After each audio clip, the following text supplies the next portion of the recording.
बल लावलं. काय करूया? आपल्याला माहितीये एखाद्या गोष्टीवर बल लावलं की ती वस्तू काय होत असते?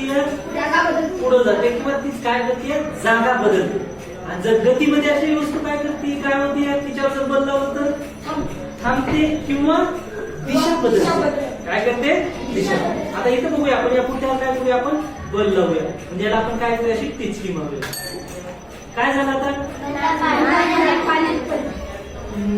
पुठ्ठा पुढे गेला आणि जे नाणं आहे ते नाणं काय झालं? पाण्यात पडलं. आता आपण काय करूया? आणखी दुसरं एक नाणं आपण काय करूया? बघू आपण त्याच्यामध्ये इथे ठेवू आणखी नाणं. आणि आता काय करू आपण? आणखी हे करूया.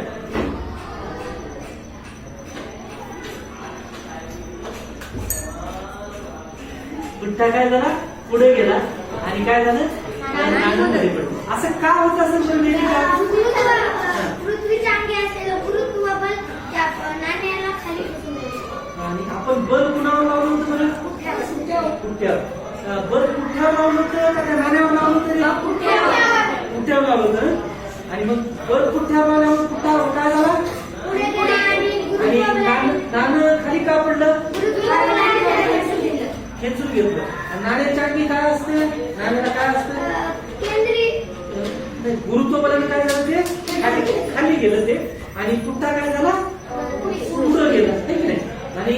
आणि नाणं जे पाण्यामध्ये पडले की नाही, पुठ्ठा पुढे गेला, नाणं खाली पडलं. कारण नाण्याचं जे जडत्व आहे त्या जडत्वामुळे तो काय झाला? नाणं खाली पडलं. कारण त्या नाण्याला वस्तुमान आहे, वजन आहे, त्यामुळे काय झालं? ते नाणं खाली पडलं.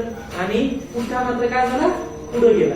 ठीक नाही. तर हा जो परिणाम आहे हा जडत्वाचा परिणाम आहे. त्याला काय म्हणायचं? कारण नाण्याच्या अंगी असणारं जे जडत्व आहे त्या जडत्वामुळे नाणं खाली पडलं आणि पुठ्ठा मात्र काय झाला? पुढे गेला.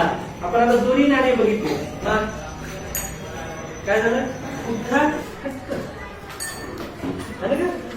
जर शेप मारला की पुठ्ठा काय जातो? पुढे जातो आणि नाणं मात्र काय होते? मध्ये राहतो. हा प्रयोग तुम्हाला पण करता येईल की नाही?